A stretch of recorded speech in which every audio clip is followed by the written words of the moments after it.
Saya bukan Wahabi, jelas bukan Wahabi, tapi tidak rela kalau saudara kita dicaci maki. Saudara kita Wahabi yang ada di Saudi Arabia dan sekitarnya itu adalah Wahabi yang Ahlus Sunnah. Kalau tidak sama dengan kita, tidak usah jauh-jauh. Bukan Wahabi, NU dengan Muhammadiyah pun banyak perbedaan. Tapi kan tidak boleh mencerca, tidak boleh mencela. Wahabi iblis, Wahabi sesat. Panjenengan pernah haji atau tidak? Pernah umroh atau tidak? Mustahil Allah Subhanahu wa taala rela Masjidil Haram dan Masjid Nabawi diimami oleh iblis. Imam Masjidil Haram, Imam Masjid Nabawi, salah satu guru Al-Quran saya adalah dari Masjid Nabawi. Itu adalah orang-orang soleh, orang-orang baik. Wahabi mereka, pasti Wahabi mazhab akidahnya, tapi mazhab fikihnya Hambali. Jadi kalau mengatakan sesat, bahkan ada yang Wahabi itu ciptaan Yahudi. Benci ya benci, tapi jangan ekspresif dan jangan keterlaluan. Panjenengan nanti akan malu di depan Allah SWT. Mustahil, sekali lagi, Masjidil Haram diimami oleh orang yang sesat. Mustahil. Mustahil Allah SWT ridho Masjid Nabawi imam masjidnya adalah orang-orang sesat. Saya tuh bahkan, karena saya akrab juga dengan Syekh Abdul Rahman As-Sudais, Syekh Surem, akrab saya dengan mereka. Mereka tuh bahkan dalam persepsi saya orang yang paling awal masuk surga di antara orang yang hidup sekarang ini. Bersih lahir batin. Bahwa amaliyahnya kita tidak setuju, ya banyak. Kalau tidak setuju banyak. Mereka tidak wirid bersama-sama sudah sholat itu juga. Ya mereka pahamnya seperti itu. Sholat subuh tidak kunut ya seperti itu. Lalu kenapa? Ini memang sangat diprovokasikan ini. Kayaknya dikompori oleh Syiah. Syiah memang musuh bebuyutan Wahabi. Saya malah mohon maaf ya, andai saja yang di Masjidil Haram dan Masjid Nabawi itu bukan Wahabi, kayaknya nanti tiang-tiang masjid itu sudah di tahun 86 ketika saya haji di sana, itu ada masjid sebelah Masjidil Haram, tiang sebelah barat laut itu dilus-lus oleh orang-orang yang baru datang itu. Entahlah apa, tapi kemudian oleh askar diusir. Jadi banyak penduduk dunia ini yang ilmu agamanya kurang, kemudian masih dilingkungi oleh faham-faham lokal. Ya kalau di Indonesia ini kejawen lah, itu memuja-muja, mengkultuskan tiang-tiang di Masjidil Haram. Itu dilus-lus, dicium-cium. Apalagi Ka'bah, waduh sudah. Ka'bah itu pojok-pojokan wis mambu abab kabeh. Untung diminyaki terus ya, dilesi minyak. Tapi dulu gitu dulu. Karena tawaf juga masih mudah ya. Penjagaan belum begitu ketat, tapi akhirnya ya makin ketat sekarang. Sudah tidak ada lagi pemujaan pada tiang Masjidil Haram, itu tidak ada lagi. Yang mencuri-curi memang masih ada, misalnya makom Ibrahim itu ada yang mencium-cium, ngelus-ngelus, kemudian dengan sapu tangan lalu diusapkan muka, masih ada. Itu kok umpama ditoleransi bisa seperti makam Imam Syafi'i di Mesir. Mereka kan bukan Wahabi. Imam Malik, Imam Syafi'i yang terkenal di Mesir, mazhab fikihnya, mazhab akidahnya Asy'ariyah, Mesir. Itu makam Imam Syafi'i saya tahu dengan mata kepala sendiri.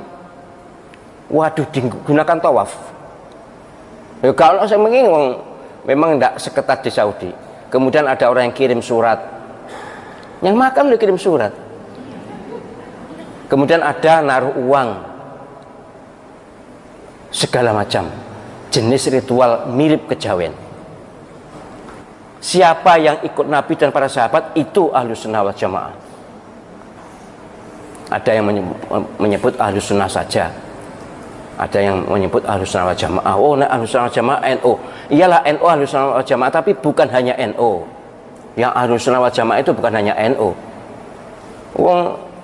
Orang Saudi, orang Mesir, orang Libya bukan NU juga ngaku Ahlus Sunnah wal Jamaah kok. Saya itu sudah bergaul dengan segala segmen masyarakat di dunia ini, sudah tahu. Mereka juga menamakan Ahlus Sunnah wal Jamaah padahal mereka bukan NU. Jadi orang-orang NU ya jangan merasa Ahlus Sunnah wal Jamaah dewe. Kan ada kemarin ceramah begitu. Itu berarti dolane kurang atuh. Nek ngaji ini biasanya wong NU wis tutup biasanya. Ngaji ini wis tutup. Sekolahnya mbuh tapi yang jelas kurang gaul. Saya berharap siapapun yang mengaku beriman dan Islam, jangan memusuhi saudara sendiri. Jangan memusuhi saudara sendiri. Ayo kita bersatu walaupun berbeda baju. Ayo kita kompak walaupun berbeda organisasi. Ayo kita bersaudara. Innamal mu'minuna ikhwatun fa aslihu baina akhawaykum wattaqullaha la'allakum turhamun. Ini firman Allah SWT dalam surah Al-Hujurat ayat 10. Sungguh orang-orang yang beriman ini adalah bersaudara. Maka harus damai dengan sesama saudara. Jangan kebalik, karo wong Islam tuh koyok musuh gitu, tapi nek karo wong non Islam tuh malah nyedek-nyedek, ngerangkul-ngerangkul. Tak sikut pisan kon kok.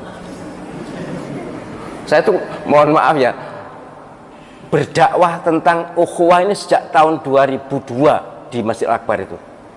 Maka aja fikih kontemporer dulu itu munculnya itu. Sudah terus saya sampai sekarang. Ceramah ukhuwah itu. Ya kok yo cik gong berhasil. Cik enek umat Islam sing mencela saudara sendiri itu loh. Apa ndak takut kepada Allah SWT? Bahwa nanti semua tindakan kita, semua ucapan kita, semua pikiran kita dihisab, dimizan, ditanya, diminta pertanggungjawabannya. Apa kita akan berkata di hadapan Allah SWT kalau kita terhadap umat sesama muslim bermusuhan atau menyikapi bermusuhan? Bahkan para imam Masjidil Haram, Masjid Nabawi dikatakan sesat. Tidak mengatakan eksplisit sesat, tapi mengatakan Wahabi sesat. Waspadalah, mereka juga punya kitab. Oh, kitab Bukharinya Wahabi dengan Ahli Sunnah itu berbeda. Batuk muda. Saya itu lama loh ngaji di Masjidil Haram, di Masjid Nabawi, ikut khalaqah itu. Dan kitab Bukharinya ya sama. Kalau dulu mungkin pernah berbeda, ya kita tidak ada punya bukti, tapi memang Wahabi zaman awal-awal pemerintah Saudi itu keren banget. Tapi bukan Wahabi yang keren sebenarnya, yang keren pemerintahannya.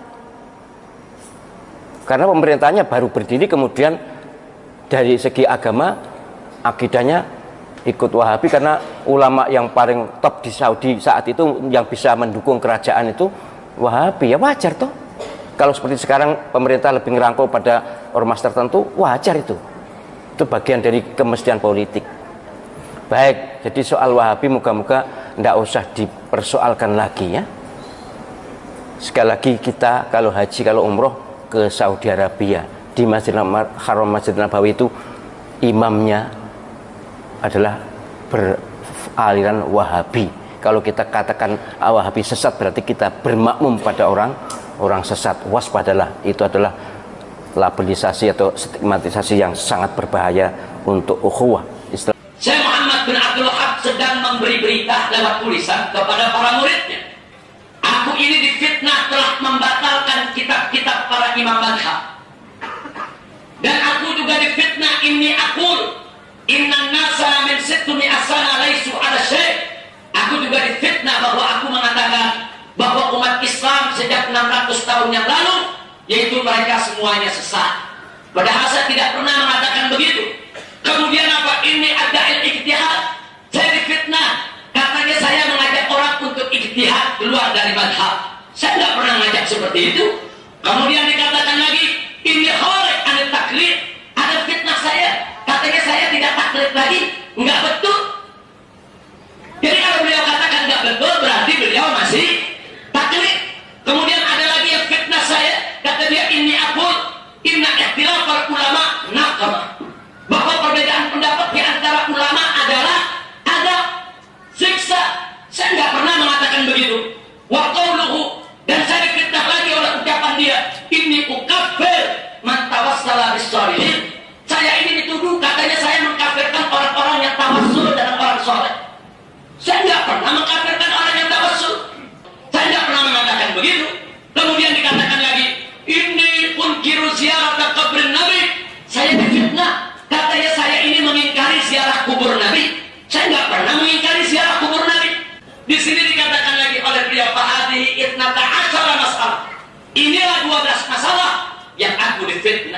Jawabi fiha, jawabku untuk semua fitnah itu hanya satu, yaitu firman Allah yang berbunyi, Subhanaka hada buhtanun adzim.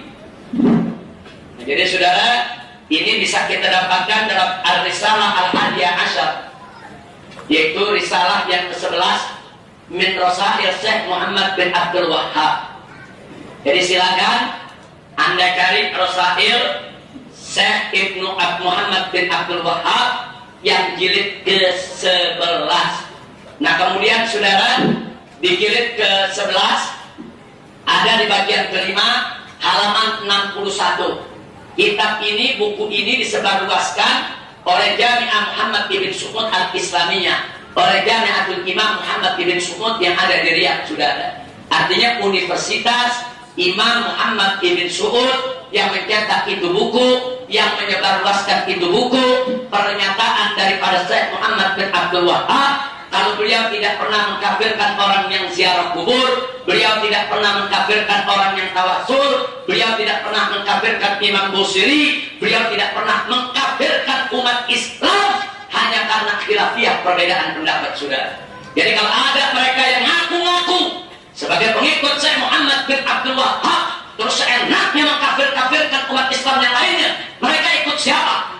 Kalau mereka membawa-bawa nama-nama Syekh Muhammad bin Abdul Wahhab, kalau ternyata itu Syekh Muhammad bin Abdul Wahhab rahimahullah ta'ala sendiri mengatakan hada buhtanun azim, ini fitnah yang besar.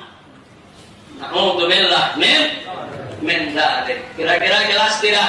Musuh kita yang nyata adalah Yahudi, Zionis Israel. Musuh kita yang nyata adalah Nasara yang memerangi Islam yang di bawah payung PBB dengan Amerikanya. Musuh kita yang nyata pada hari ini adalah Syiah yang dipimpin oleh Iran di seluruh dunia.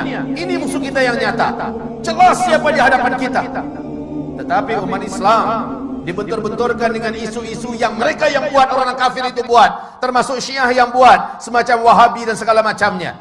La haula wala quwata illa billah. Ibarat Allah, tentang masalah ini perlu saya beritahukan, dan semoga saja nasihat ini bermanfaat untuk saya, saudara saya yang tercinta, seluruh ahlus sunnah wal jamaah dimanapun berada. Hari ini Arab Saudi diserang habis-habisan. Amerika juga bersatu dengan Iran. Iran berarti di belakangnya ada Rusia, ada Cina, ada India dan lain-lainnya. Ini adalah blok timur.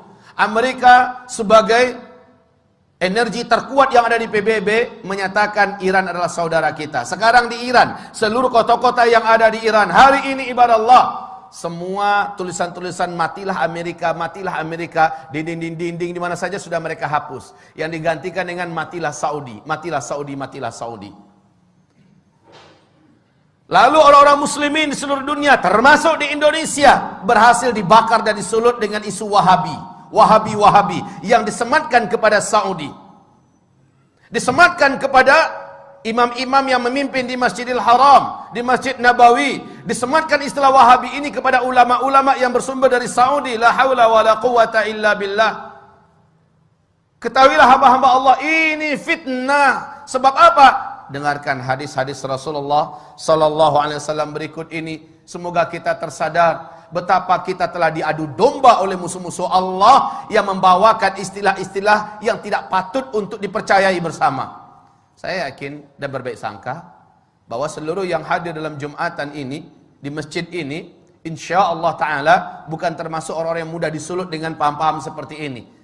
Tetapi saya berharap melalui media yang ada, media sosial yang ada, dari dunia maya segala macamnya, di seluruh Indonesia bahkan menerobos ke seluruh dunia, sampailah hendaknya nasihat ini, bahwa sesungguhnya isu-isu yang tidak pantas disematkan kepada Islam, khususnya Wahabi-Wahabi, dan menyerang Arab Saudi. Sekali lagi, saya termasuk orang yang benci dengan Arab Saudi. Dulu, kenapa? Loyalitas Arab Saudi pada Amerika, loyalitas Arab Saudi kepada Zionis Israel, loyalitas mereka. Tapi ketika Arab Saudi jatuh ke tangan orang yang saleh, insyaAllah, Allahu a'lam, di tangan Raja Salman, bagaimana dia mendeklarasikan kesatuan umat Islam di atas kepentingan Islam, bagaimana dia bersumpah bahwa akan membebaskan Al-Quds, bagaimana dia menyatakan baraknya terhadap segala macam kejahatan-kejahatan yang dilakukan oleh Timur dan Barat, terkhusus oleh PBB, dan tidak mau diatur oleh PBB. Lihat bagaimana sekarang Islam benar-benar menjadi perhatian utama, dan sejak itu Amerika berpihak kepada Iran. Sejak itu Amerika bertekad untuk menghabisi Ahlussunnah wal Jamaah melalui lokomotif yang paling benci kepada Islam, yaitu Syiah. Untuk video terbaru lainnya, silahkan klik subscribe HDR Code.